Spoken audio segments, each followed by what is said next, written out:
yeah, I've been thinking a lot about missed opportunities and just kind of not only the actual opportunity, which I'll get to the one that keeps popping in my head, but just kind of that sliding door effect of it all. So if you miss an opportunity, I feel like it changes the whole trajectory of your life. When anyone ever asks if I have regrets, I always come back to this one thing. And it's when I was 17-ish in high school. I was sitting outside and my dad came up to me and he's like, "Hey, Coach Agan," my hockey coach back in the day for one of my club teams that I was on. He's like, "He's on the phone." I'm like, "Oh, okay. All good?" He's like, yeah, just wants to talk to you. So I get out, and I wasn't playing for him at this point anymore. So I get up and pick up the phone. How old again are you? 17-ish. And coach is like, "Hey, Steve, what's going on?" I'm like, "Hey, coach, what's happening?" And I have no idea what's about to happen, right? I'm just sitting there like, "Huh? Like, what's going on?" Yeah. And I'm thinking maybe like, oh, maybe he's got a cool team that he wants me to go play for, just kind of like some offshoot team for, a tournament or something like that, right? Mm-hmm. I'm coaching the same team I always coach. It was the Ramapo Saints back in the day, his club team, whatever. He's like, "And I want you to be my assistant coach.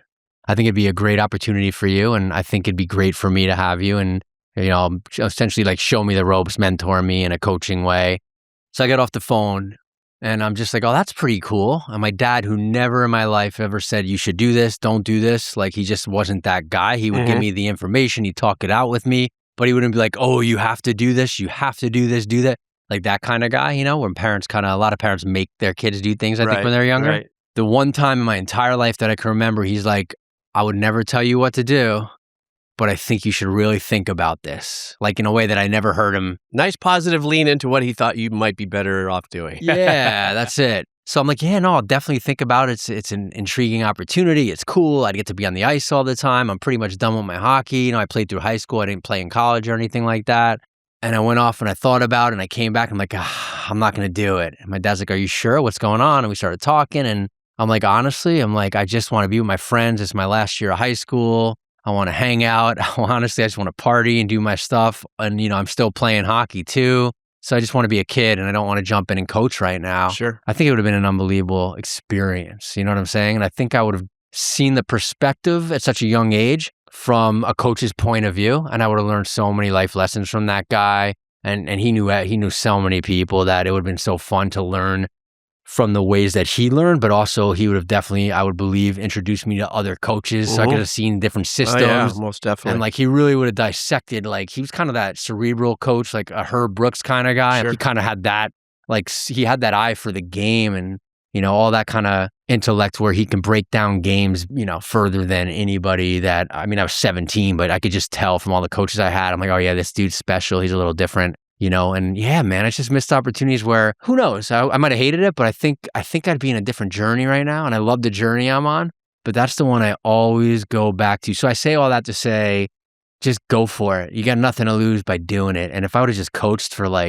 3 weeks and I hated it, I could have walked away, but I didn't give it the opportunity. Sure. By now I'd be coaching for 30 plus years. That's tremendous, and the insight and the life experience. And I would have been teaching coaching. So I would have been coaching probably 12-year-olds or something like that. Right. But yeah, man. So it would have been, I would have just kind of, got an experience from both sides of the coin too. And then the relatability as a 17-year-old and a 12-year-old, I just played 5 years ago as a 12-year-old. Yeah, so I would have understood. Hot off that program. Yeah, I would have understood what they were going through in their heads and, and try to, I think I could have given a way to teach to the kids because I was still a kid. And I think I would have had a relatability thing that would have been awesome. And I would have learned as a young kid how to relate in a way from I believe he was about 50 years old at that time, the coach, maybe 40s. So it would have been this cool perspective. I was right in the middle of that. You know what I mean? So anyway, here's kind of the button on it before I'd love to hear your thoughts on it. Not only am I thinking about that, I'm thinking, so what are other missed opportunities that I've had that I think are big, whether it's job, coaching, relationships, whatever. It could be anything in any spectrum or arena across the planet of what we do. Not only what's a missed opportunity, but how can I correct that missed opportunity with something now? Whatever it is, a relationship. You know what? I could have been... Oh, yeah, that's a big crossover there. Missed opportunities with partners or, Right, exactly. Our family, and it goes into any relationships that are powerful. Exactly. And it could be for anything because that's what it's about, right? And course correcting. And I look at something, for example, we were talking about this offline, like a quote or whatever I heard someone saying the other day was, love the ones that love you. Like, that's such a powerful thing that I never really put it that way, where it hit me that way. It's kind of like a music lyric, right? Where it hits you at different times of your life. The people that love you, in other words, you already have all these people that are connected with you and in your inner circle and your family, your friends, your whoever. Make sure you're loving them so much. So I'm really thinking about that stuff right now, because I think that the missed opportunities can be course corrected. You know what I'm saying? So that's what I'm trying to do right now, is course correct in a way that can make up for all the lost time, maybe, or the learned lessons of like a relationship, like we're talking about. Okay, well, course correct the relationship then right now, or give that person extra love or whatever it would be. So anyway, I thought that was kind of well, I think, you know what, that's a big unpack for me, in the sense that, one of the words that you said often through that phrase or through that story that you were telling is if. And you know what I'm going to say, because I just said it the other day. The word if is right in the middle of life. And we, with our looking back at lost opportunities, let's say, or regrets, it's unique at what word you choose or what phrase you decide to choose to represent that. A regret, I think, seems a little bit more like you've acknowledged that was the wrong move, was not to take that opportunity. I think that's more of a regret than a lost opportunity, is something that you're being pensive about and thinking about. One of the things while I'm listening to you is how it is that I'm about to answer this. It really parallels a lot of things that happened in my life. You weren't ready to make that decision at that time. Sure. And there's a lot of things that I think you were really clear about saying, I really thought about it, and I wanted to party and hang out with my friends, because for the last 5 or 7 years, of your hockey experience, and everything, that's what your focus was. Now it was time to do whatever it is that you wanted to do at 17 years old, and you made that decision. What if you hadn't? Nobody knows. Of course. What if, when my father gave me the opportunity to take drum lessons from some of the best musicians in the world, and I went down that path? What if we wouldn't be here right now talking to each other? So that's a guarantee. It would have been a completely different experience for both of us if we took those opportunities when it was time. But for some reason, we were free-spirited, and we just thought, for me, I've already been playing music for 8 or 9 years when my dad offered me that opportunity. You've been playing hockey for a good run of time. The opportunity was offered to you, and you're like, I'm going to go with my friends and hang out and party. I'm going to come back, I'm going to come to Hawaii. My mom lives here, and I'm going to go surf and hang out and see what the world's all about. What I like about what you're saying is that you had recognized that in that decision process, you probably could be a really good teacher. You probably have what it takes to be an assistant coach. And I think personally, the full circle is happening for you right now, the way I'm looking at it. What you are focusing on right now is teaching and being there for others and all the things that you talk about. But now it's happening with the content you're putting out there. You're being that coach in you is coming out now. But that whole thing, I beat myself up many times, and to tie it across into what you said earlier, even into relationships. What if I would have just stayed with this young lady? What if I would have just put in a little more energy? I do have kind of like, not to be necessarily contrarian about this, but I do have that when you say love those that love you, for me, that's a little like, I think it's more recognize the love somebody's given you and see if it's motivating you to give it back. For me, if it's meant to be more of like keep a close connection emotionally with those that love you, like your family, and be a little more present with that, that's fine. When it comes to relationships, though, I've been through enough of them where, the girls that I've been dating and stuff like that, I know how much they love me, but I'm just not feeling it. But you're classifying what I'm saying, which is totally legit, because that's your perspective, as relationships with girls right now, like females that you're dating. I'm just saying love the people that love you. It could be friends, family, or anybody, not just like dating. So I just want to clarify that. Okay. But go on with your dating one, because I think that's totally legit. Yeah. No, but I mean, that's a rubber stamp for your ice skating one. Ice skating. Your hockey coaching. You just weren't feeling it. He gave you an opportunity. He loved the thought that he had. This guy, Steve's going to be a great coach, I think. I want him as an assistant. You said, this guy's a great guy. I can learn a lot from him. And you just weren't feeling it. And actually, the truth be told, I think this recent ruminating of it, or you thinking about it, is now you're 49, 50, So you're in, I don't know how many times you cycled back to that through your journey in life. Now, if you kept on going back there every few weeks, you're going, I should have been a college, through the whole journey.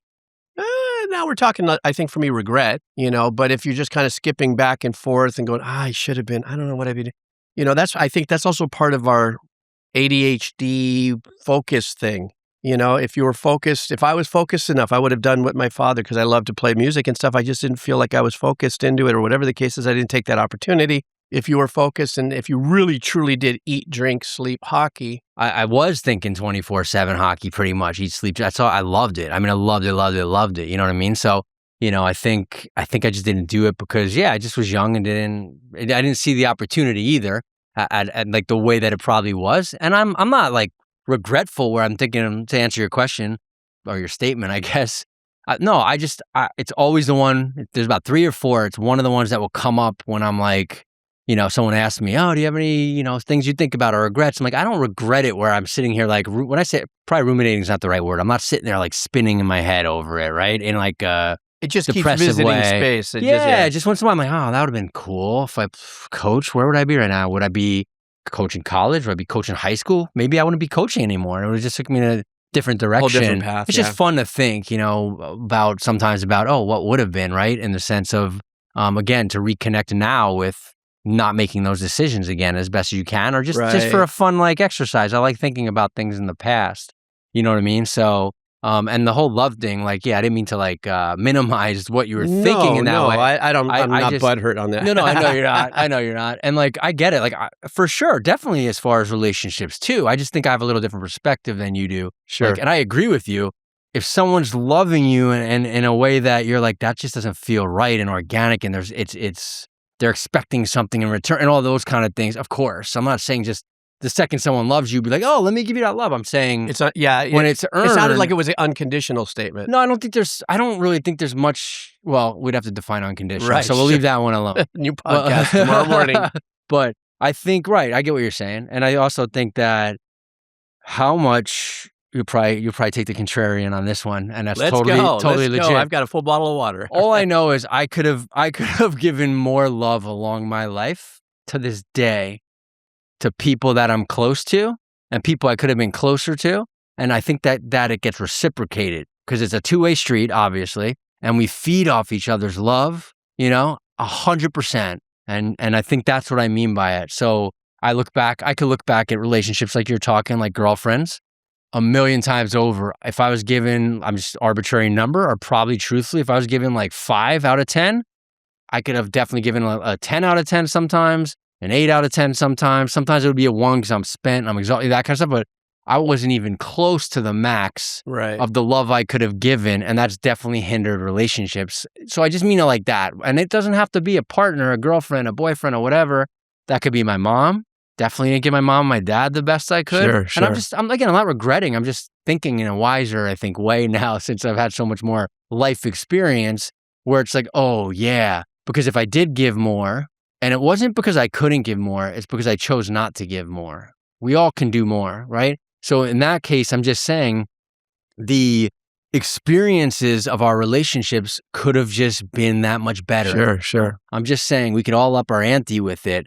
And if someone needs it more, give it to them more because you're going to get it back. And I think that's something that I'm thinking about when I'm reminiscing. How about that? When I'm reminiscing on these. Reminiscing. I like that. These days. So you can change the lens there on the fly. Well, you know what I mean? One question I have, I want to go back to the hockey thing really quick. And I'm just curious about this. If you can remember when you've made that decision, was it because you were being asked to be a coach and not a player? Was there a little bit of a, well, no, I want to play. I want to be that guy out there, even though coaching sounded really cool. Was there any time that you thought in that circle, like, well, yeah, thanks, but I want to be a player, even though you did say, no, this is the time in my life where I'm going to go hang out with my friends and all that. But when he brought you back into the hockey conversation, did you at some point say in your mind, did that become part of the workout things in your head is like, well, I'm a player. Do I want to be a coach because I want to be on the ice? Did that ever pop up? Yeah, I mean, I think it popped up in the sense of like, if he asked me to play for another team right then, like, you see, that's what I'm driving at. No, I get it. You see, you started this whole thing going, oh, I hope he asked me to play for another. I'm ready to go because you were ready to shut down your journey with your friends and stuff if he would have asked you to play for a team, but he didn't. That's why I'm only asking the questions, is I recognize that energy.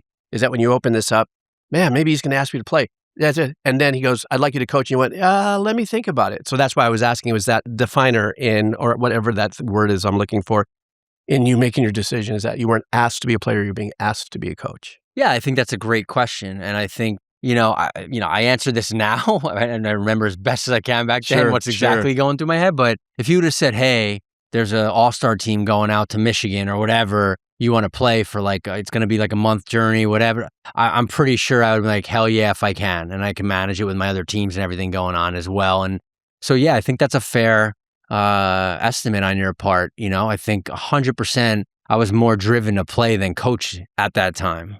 Absolutely, yeah. I was just curious. And the other thing that you said also, now kind of coming towards more present time, is you said the perspective from where you're coming from. Yeah, it's coming from somebody that has a shit ton of wisdom now. You're looking back now at life with a whole new way of thinking. Ton of that has to do with all of your experiences, the age we're at. Even though mortality is not knocking at your door, meaning like, what does it really mean quite yet? You get to my age, we've talked about this, now I'm keeping one eye on the sand dial. I'm like, okay, that's right. Not that much sand left in my journey. Oh, stop. But, you got 30 what plus. I'm talking about. The wisdom, the perspective that you're looking on is based on the perception that you've absorbed through this journey. You're looking back going, And for me, I do the same thing. I look back and say, oh, man, if I would have just done, if my dad, my dad was handing it to me. It's funny too, because both of our fathers played a part in a very important moment in our lives to make a decision in our lives that could have changed it and gone a different direction. My dad didn't take the no too well. It was a pretty bad argument and stuff after a point where I ended up just grabbing my boards and running out of the house and going to Hawaii, and I didn't come back for months. Why I bring that up is because I look back at it now with where I'm at right now, my age, my wisdom, and go, God, I could have been. And I wasn't that bad of a drummer. And if I would have just gone a little further with it, I guess it would be equivalent to like if Wayne Gretzky said, hey, listen, you want to hang out with me for 6 months and I'll show you A, B, C, and D. And you went, nah. That's kind of like what happened to me with my dad. He goes, I've got you these two very famous drum players and teachers. Like, And he was really upset because of the fact that he was giving me an opportunity, which was different than your father. Your father was just giving you a safe place to nest and think about your answer by him giving you like that. He normally doesn't do this kind of thing, but you kind of recognize, this must be something if dad's taking a moment to kind of say, now, son, think about it a little more, maybe gives you a little more time. He had a very gentle way of giving you the nudge, But the perspective, looking back at it now, I could see for myself, because I do the same thing, how that rents space in your head. Because I do think about, my life is fine where it is right now. I'm happy where it is. I'm happy to be sitting here having this podcast with you. If I would have been a drummer, if I would have gone in that direction, we wouldn't sit here. I don't know if I even would have met you.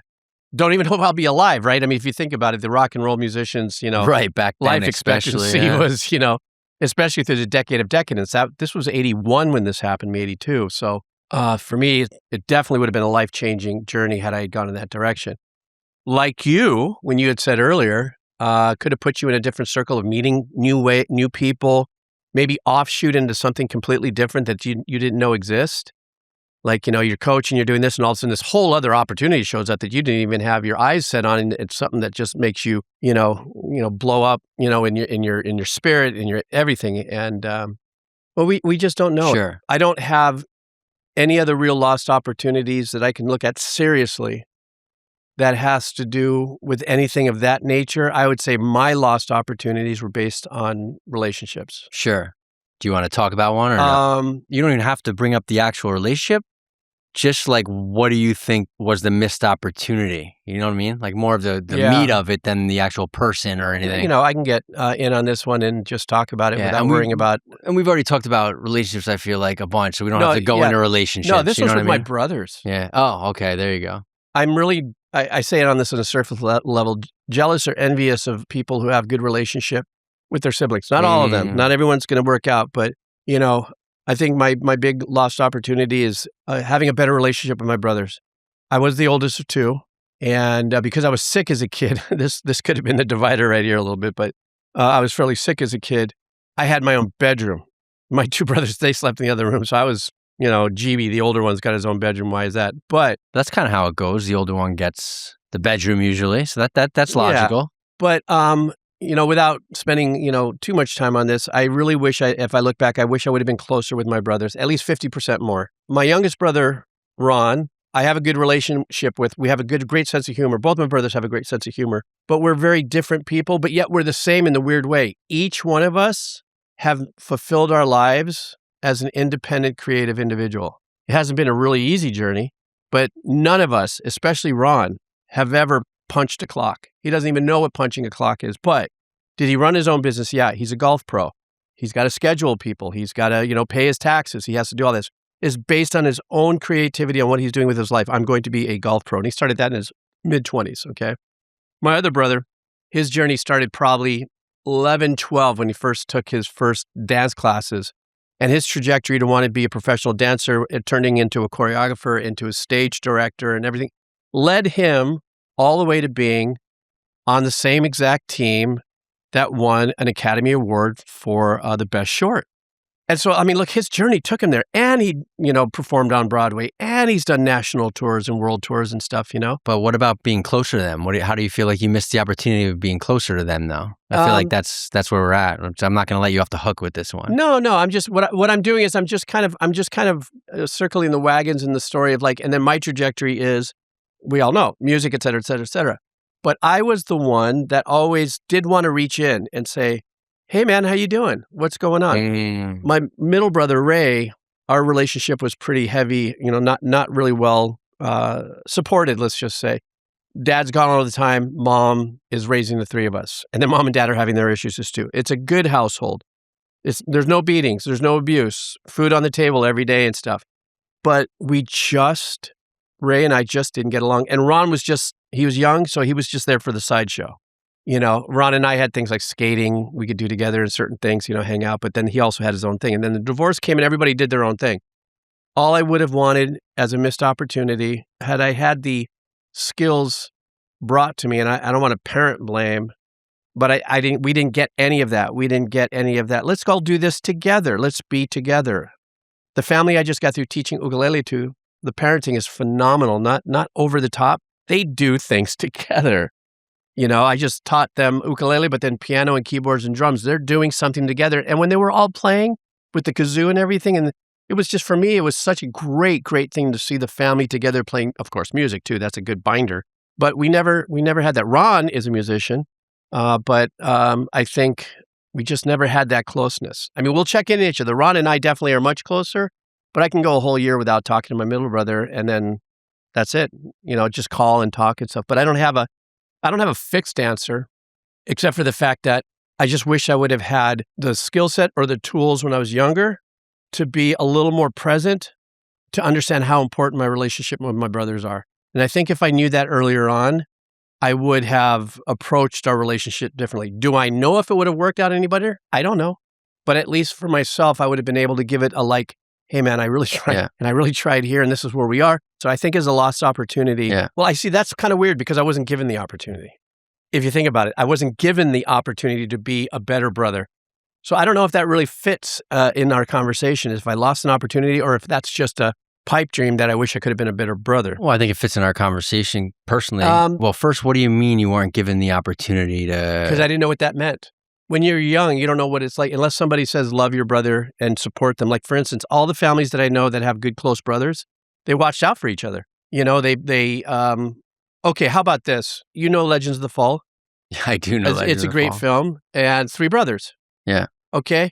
And they started off great and everything, and then they all kind of splintered off and stuff, but they still had this bond of wanting to take care of each other. And even though Alfred went off and became political, and Tristan, who is Brad Pitt, went totally polar opposite, and this is after the character Samuel gets shot, and when they're young, you watch this kind of thing peel apart.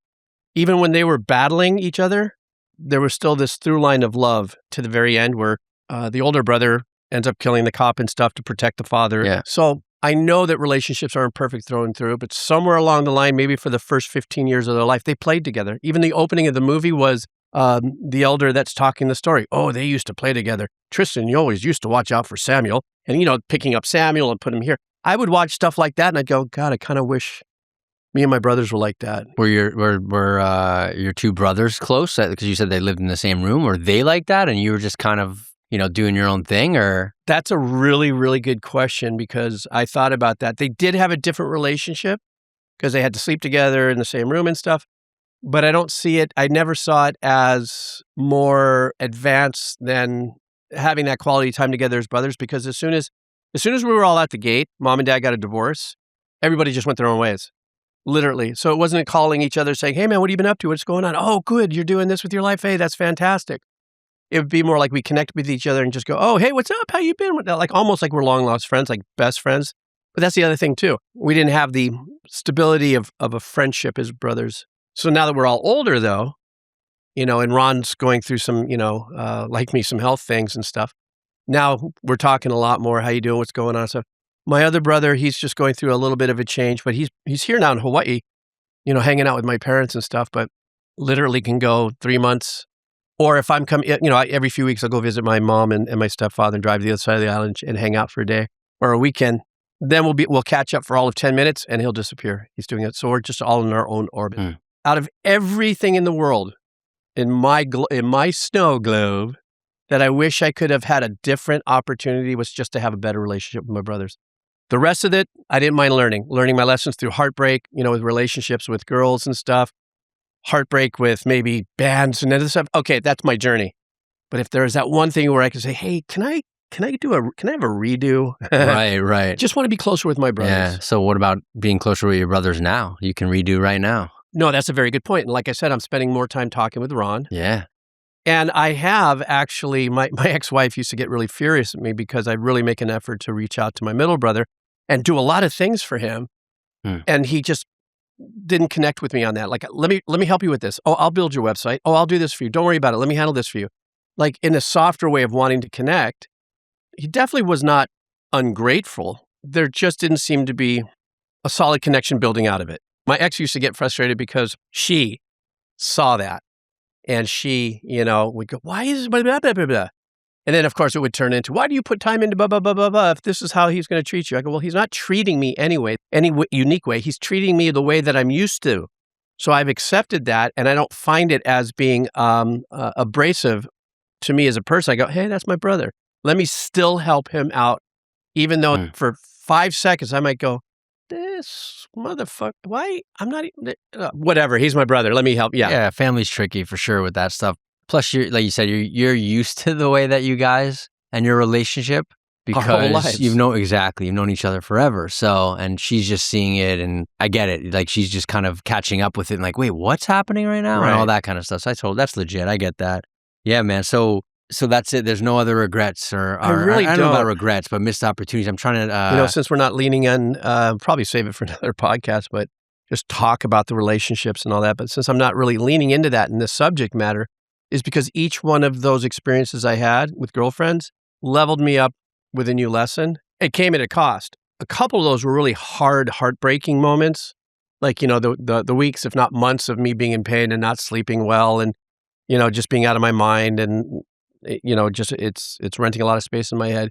But once that grew through, I was ready to now go recognize the next relationship. Try not to do that or learn from this and try to be a little bit more in tune with yourself. Or what did happen to me in that pattern was I was recognizing a relationship pattern that put me back into throwing speed bumps in front of me. Eventually, I would cause pain for myself because the relationship wouldn't work out. But yeah. I mean, I've learned from relationships, and I still think there's probably one or whatever that's a missed opportunity. Just meaning like the long haul or something like that. Meaning, instead of not being together with someone, could have been the whole journey and been with that person forever. You know what I'm saying? So, and I still learned a ton of lessons, like you said, from that person or from the relationship, from the experience of the whole thing, but it's still probably a missed opportunity. So I don't think they're mutually exclusive for me, but I see your point of view where you're saying, well, I did learn from that. So it wasn't a missed opportunity because I did get something out of it. Yeah, I hear you as well. But I feel like you can do both. Because I think we learn something if we actually dissect it and look at it from anything, any opportunity we've had, any missed opportunity, any relationship, any friendship, the guy on the side of the street we're walking by that's waiting for a bus. we learn something from. You know what I mean? So for me, that balances it out. Why I feel like I'm very lucky is I count the opportunities that did come before me that I caught. yeah, it's great. So for me, it's like when I got my first major jobs, writing, national commercials and stuff, was an opportunity that I said this in another podcast, and it's definitely not my saying, but luck comes at the crosswords of opportunity and preparedness. Crossroads, yeah. Thank you. So oddly enough, opportunity is in that equation. So I count the wins, which is one of my favorite sayings. And I think that to me plays a really big part in where I look at things and not see them as lost opportunities per se, and see them as like, oh man, that hurt, or could have, but it didn't. But it, so that's my balance. But I'm interested to hear. You said you have a couple of other ones. What's another one of yours that you think you kind of, now that you've opened up that sardine can, Pandora's box yes, is open.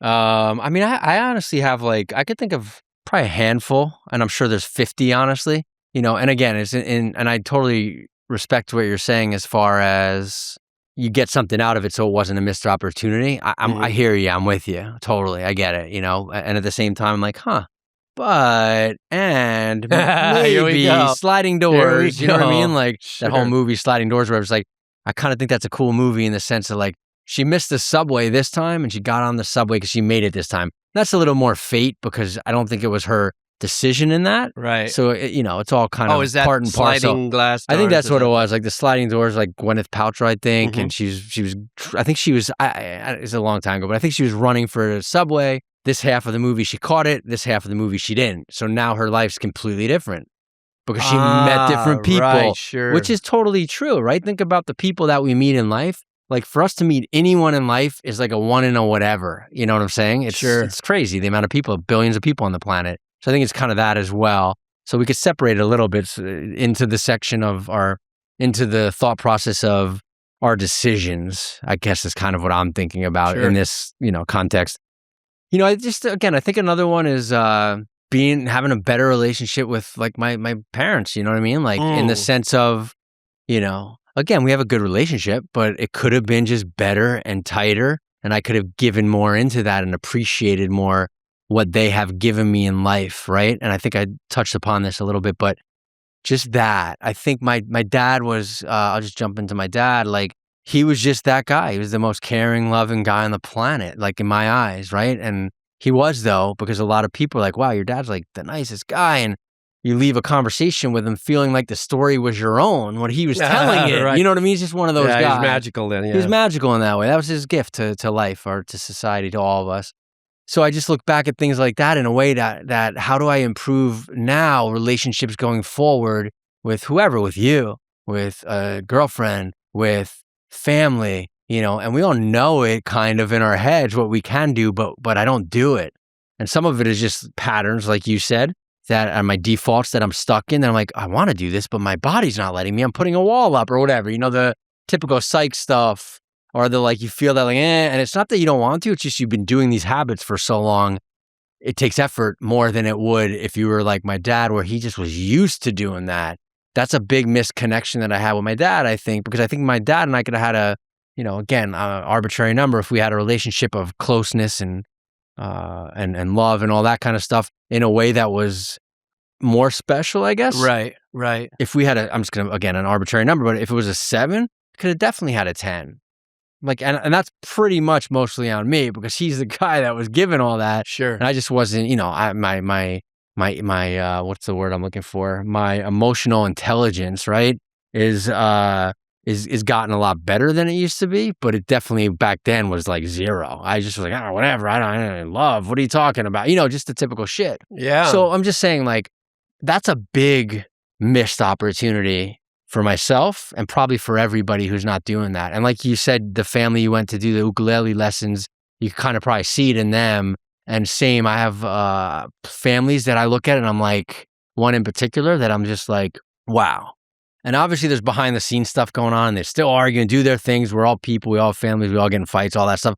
But just the love that they give each other and when they give each other ribbon and they give each other stuff where they're calling them out, they get into it and then they're good. And they're like, thank you. I appreciate that. Thanks for holding me accountable. in a way that's so just authentic and beautiful. And again, I'm not saying I don't do that or my family doesn't do that, but not in a way that I could have given so much more, and I still can. And that's where I say, when I'm reminiscing or thinking about missed opportunities, even the hockey coach, how can I apply all that now to even like, okay, how can I do that better with the love that I want to give my mom, since my dad is no longer with us, he died, and my mom is still here, or my sister and whoever, you know what I mean? So that's the stuff that's really important to me right now, and what's bigger than like trying to be close with your family, right? Like I just was never that guy, honestly, in the sense of like going that extra miles to be super tight with my family, to be truthful, and again, it's not a regret, but it's our lives could have been so much tighter in the sense of relationships if I would have given more in the relationship. Well, do you think, because we've talked about, fairly recently, we talked about some things about your personal life as far as dating and stuff. And I'm hearing a little bit of a through line with this story you just mentioned with your family, and that it sounds like at some point somewhere you got slightly desensitized with the emotion of love and showing it to a certain point. Oh, no doubt. That you have a place where it's like I only have the capabilities of giving this much. I want, kind of going back to that little thing you said a few minutes ago, you threw a wall up in front of you, but I want to give this much, but I'm only capable of giving this much, or I only know myself to be good enough to give this much. So what you're saying is, if I would have given a little more, the relationship, at least with your family, let alone maybe some of these dating experiences you've had, could have been a little different outcome. So you recognize that as something, right? That maybe you are less intimate with yourself with the emotion of love. Oh, is that a question? Yeah. Oh. I mean, I know. You stopped, and you had this look like you were about to continue. I had this, like, I was going to go, I ran out of words, funny. but I mean, you know what I'm saying? I mean, so you recognize that, but I mean, were you aware of it early, or are you being more aware of it now because you have all the experience and you're much more in tune with your emotions now than you were, let's say, at 17 or at 20 or 9 or whatever? Yeah, I mean, I don't know how deep in my trauma you want to go, GB, but well, no, I mean, it's just, I mean, even on the surface, it's almost, you say you're admitting and saying that you could have gone a little more, it could have been a little more loving, a little more of this and stuff. Any of that I just mentioned somehow make any sense in that soup? Yeah, I think I understand what you're saying in your word salad. Yes. Yes, thank you. Thanks for the save there. I appreciate that.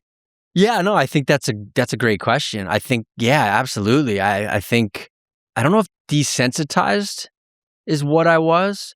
I think I had my I think I had my wall up because, when I grew up, again, it was the like, oh, I got to be tough. I can't show love and I can't show my feelings and shit like that, right? I grew up But where did you learn that? Where did that come from? That just was a generational thing that was going on. And I think I learned it from like, probably a few things. Probably heartbreak was in there for sure when I was younger, no doubt. Like we all go through our heartbreaks, and I probably put my guard up like, oh, I don't want to feel that shit again. That girl didn't like me. Whoa, what's that Yeah. shit? What? Stuff like that. Like we all probably go through at some point in our life.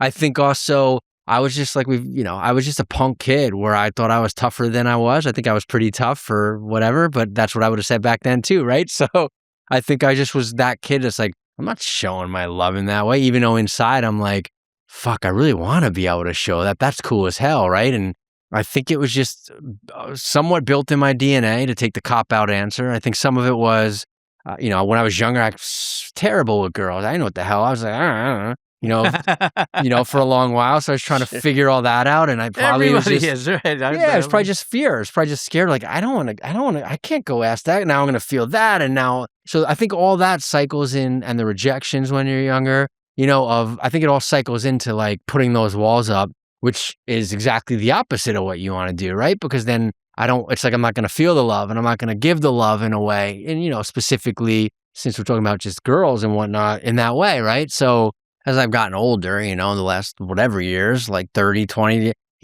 for me, I just gradually started getting better at it and being like, oh shit, yeah, I did do that. And then I started dating girls in a more adult relationships and they tell me the same things. And I'd be like, oh, right. That's because I don't know how to give that piece of me to a woman at this point. Oh, thank you for letting me know that. And it's not like all of a sudden I snap in a gear. I'm like, oh yeah, let's let this all out. And I could give you everything that you're asking for in a totally legitimate way, right? So I think for me, I have to gradually break the walls down. And I feel like brick by brick, I've been doing that. And I've done that for a long time now. Just so that this isn't like a one rail train here. we mentioned girls and stuff, but relationships in total, parents, people you care about, friends. Do you find that is a through and through pattern with you? You hit a certain wall of emotion and then you shut it down in regards to any kind of relationship moving forward? Yeah, it's a great question too. 100%. There's different walls for different people, right? And I think that's a good one. And I think it's all built from the same source, if you will, to a degree, or the different probably traumatic experiences I've had along the way, and then just me being me. You know what I mean? I'm usually, and I'm glad we're doing a podcast, I'm opening up. It's helping me actually, honestly, probably open up with stuff. So I'm somebody that usually is pretty guarded with things, and you got to really get inside my inner circle for me to let down. And I think that's hindered every relationship in my life, if I'm being honest, with the people I want to get closer with, for sure. Family, like you said, friends, girlfriends, and it also is, it goes to the point of, I'm usually the listener when I'm with somebody. I like to listen. I like to hear people. I like to support them in their way, and it's not that I don't like to talk and get support and advice from people close to me, of course, because they're way more wise in a lot of ways. And obviously I'm in their situation. They're going to give me better perspective, all that.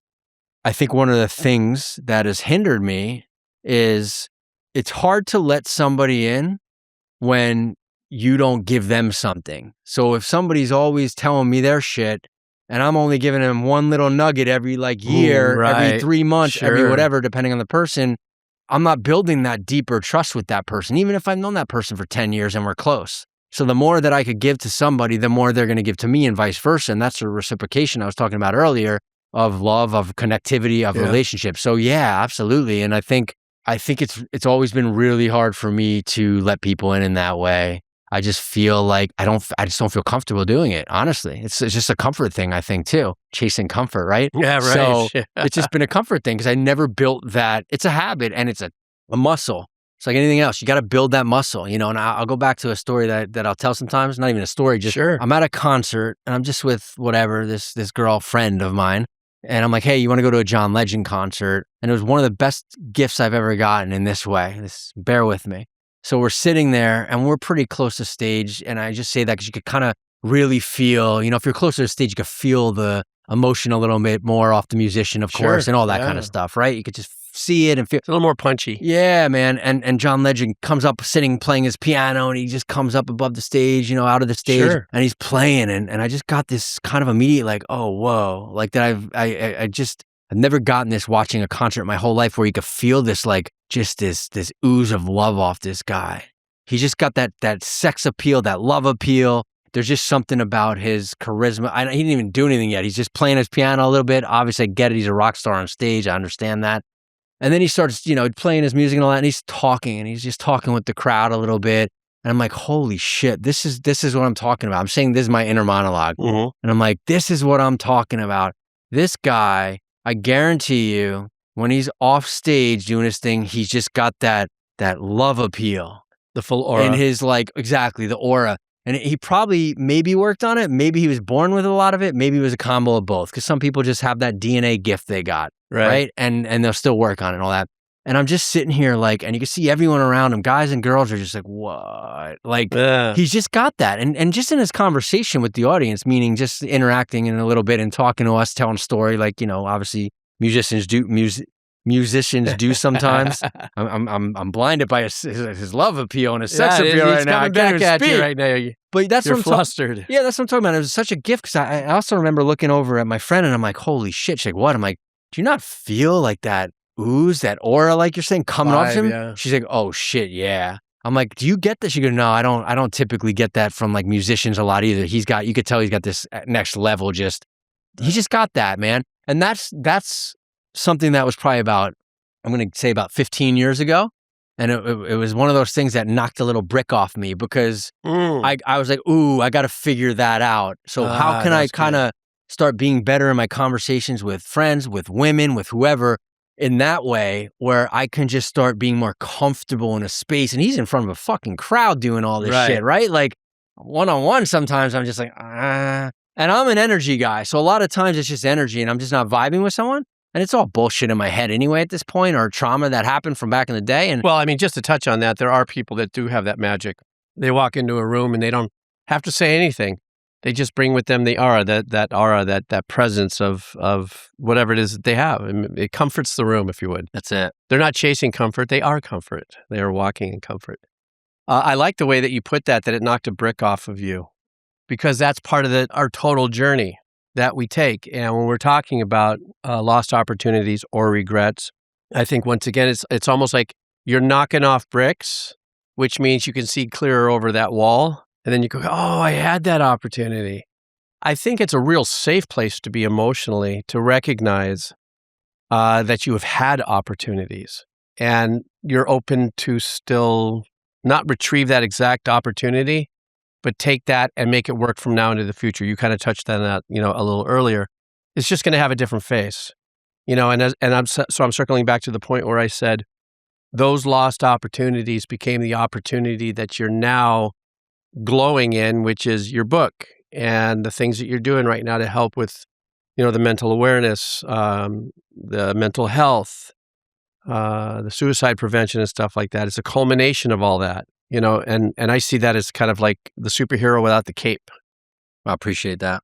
I'm still manifesting, funny enough, things in my life where I accept also my failures of, watch out what you get. This is what you get. Oh, you got what you get. This was not exactly what you wanted it to be. And then I look back at that and go, oh, I could have maybe, oh, geez, now that I think about it, I do have one other one, let's just say, there was somebody I was working with out here, really good guy. And his father, they were a father-son team building musical instruments, ukuleles and stuff like that. I got along with him very well, but I had made a mistake on something, and it was totally my fault. And my ego checked in before logic, and my ego took over and completely destroyed that relationship. And I think it could have been a really fun, first of all, fun and authentic, because the family was great. And, but also in a part of the industry where, oddly enough, what I did today, when I taught, that family and the kids ukulele lessons and stuff, I thrive in that environment to teach and watch kids look at me and go, oh, and then when I leave, I can hear when I leave, they've ran back to their instruments and they're practicing the things that I'm doing because they've been invigorated. And I think had I had a better control of my ego and stuff, that if I would have stayed friends with that family, I could have grown in that path, so I wish I would have been able to had stepped back, on that one instance when we kind of confronted each other about the mistake that I made. And so that's the thing that I go, God, I wish I would just, he was a really good guy. And even though we did help each other out up until that, we worked together and doing things, I kind of went like, I should have not, So that to me is God, that's more of a regret, I think, than a lost opportunity. Even though I did say that if I would have stayed, in that relationship with, his friends, there could have been other opportunities to come out there to teach and do other things. That's more of a regret. I think a regret too is based on a personal action. So I regret that I didn't have control of my ego that caused somebody else or a relationship end. That's what regret is to me. So I like the fact that you use the term lost opportunity, because that doesn't have the same kind of sensitivity to it. I regret it because I fucked up. And then even 30 seconds after I did it, I regret it because I fucked up. That means you had control. You were given the opportunity and you fucked it up. Whereas the lost opportunity is somebody said, here you go, 3 wishes from your genie. And you're going, I don't need any wishes. I'm going. That would have been, the lost opportunity. But you were the one that, I get you. Yeah. Yeah. I was the one that caused the situation, but I feel regret, because they were good people, number one. Number two, it was a good circle of individuals in music and continue to teach and be a part of that whole landscape, if you would. But maybe could have been. And of course, the one thing I said early on, what if? And then if is right in the middle of life. And who knows? We took the other if road. Yeah, there's a million if roads, right? I mean, it's funny because my dad had a book put together that's called What If. So it's interesting, but it's kind of a little biography of his thing. But yeah, so what if is something I heard a lot the last handful of years as the book was getting put together. you know, and it's always just fun to go down that journey. You know what I mean? We'll never know what if we did that, right? But I feel like it's a fun thing to explore once in a while, and then just kind of look at, again, like what can we take from it, and what can we improve now from something we did even like 30, 20 years ago, man. I think that's kind of what the whole journey is, right? So the beauty of it all is, how do you take the what ifs and make them what now? But I mean, it does all, you know, to circle this up, it does all have to do with opportunities that were given to us. Because for me, I find that you and I are blessed to recognize that we were given the opportunities, even though we did not take them. And we look back at it now and go, gee, I wonder if. I think there's some glory in the fact, or some comfort in the fact, that we were given those opportunities. Because there's a ton of people who are dreaming about their lives and are never given the opportunities. You know, and that's always been my neutralizing thought process. You know, oh God, if I think I'm feeling horrible with my health conditions, I think of, well, unfortunately within my own family circle, my daughter and what she's going through. And even though she says, why do you do that? Your broken foot is your broken foot. Don't compare it to my, you know, heaviness, you know? And she's so right about that, because as a human being, she's so unbelievably powerful to be, you know, powering through her daily life, just everyday daily life and existence, you know, with the heavier stuff. So, you know, the fact that we were given our opportunities, we recognize it, the fact that we have the wherewithal to recognize it with wisdom, and then somehow be able to maneuver that into some kind of fuel for the future, even though it's work, and even though it feels like you may have missed out on something. I think that's just the fact that we have that opportunity just in our mindset and who we are, that, you know, I find that to be extremely, like, big win. Yeah, I mean, it's all perspective, and you know, I definitely was not always like that, and I definitely did spin about it for a while in my head of certain things. For all the missed opportunities, there's so many opportunities that come along too that we do jump on, and it doesn't have to be these big grand shit. I could be a pro this, I could be a rock star. You know, it doesn't have to be that big of things, even though that's kind of what we're talking about right now.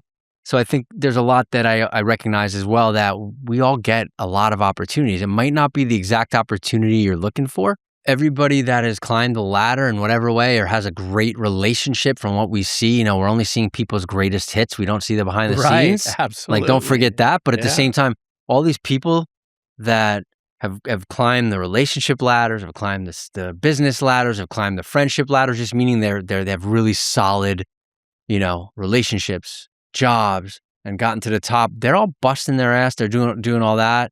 And there's a lot of luck in there too. So, you know, I think we all get opportunities, and what also may look like a missed opportunity, maybe an opportunity that you were able to do something else or meet a friend somewhere along the way, right? So I think we just gotta respect it all, like you're saying, and it makes for a great life story. It makes for a life story. I mean, if you think about it, you writing now, you've always been a writer. Some of the best remedies as stories to other people who are going through things are to be able to recall it, relive it, write it down, and share it. So maybe there's a whole different reason why these opportunities didn't elevate itself in our lives to become a discussion for something else down the line, so that people feel like they're not alone, that they feel they were given opportunities and didn't jump on and stuff. But one last thing I want to say that I find this unique, and then we got to bail. Yeah. I did not know. I thought that's great when you said your dad wrote a little book, and there's like the writer in the DNA.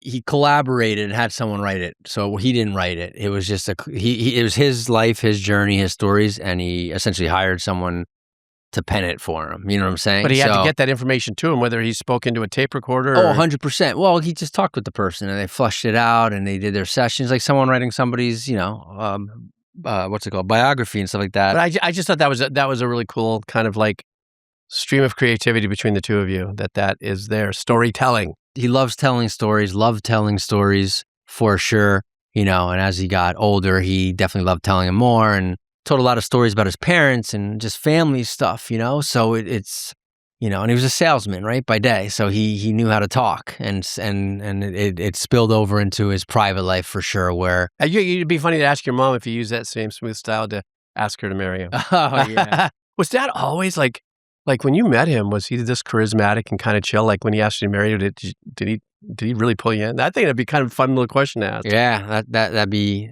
funny, man. My dad was a goofball in a way as well, and just had fun with life, you know. And well, it doesn't sound like the apple fell too far from the tree. Yeah. Well, here's a funny 2-second thing since you brought up my mom and my dad in the beginning, I'll just say this: or when my dad asked my mom to marry her, you know, my dad lived in New York, my mom lived in Atlanta, and he flew down there, you know, got my grandfather's permission, all that kind of stuff, old school. And he went to propose to her in front of the whole, you know, parents and sisters. It's just kind of that old school thing. And he pulled out a ring, and it was a fake ring, like he got from like literally a gumball machine. Like that's my dad's character. Like he did that. I don't think my mom was too happy about that. Yeah, that's a long time ago too. That's in a lot more of a traditional time of really showing up with how much you love him. Yeah, of course he had the ring too, but like he just did that. Like that's the best. That's my dad, like kid at heart, storytelling. So yeah, he not only was a great storyteller, he threw a lot of humor and just childlike, you know. What's the inner child stuff in there, right? Superhuman power is humor. We've talked about That's that. it. I think a sense of humor is paramount. But so anyway, just go for it. I think what I love about your whole story and everything that you shared is I keep on circling back to that one statement when you said a brick flew off. You know, you recognized that the wall was getting chipped away. So, you know, from where we sit, I could see more of you because a lot of those bricks are flying away. One brick at a time, man. That's all we can do. Thanks for listening, everybody. See you later from where we sit.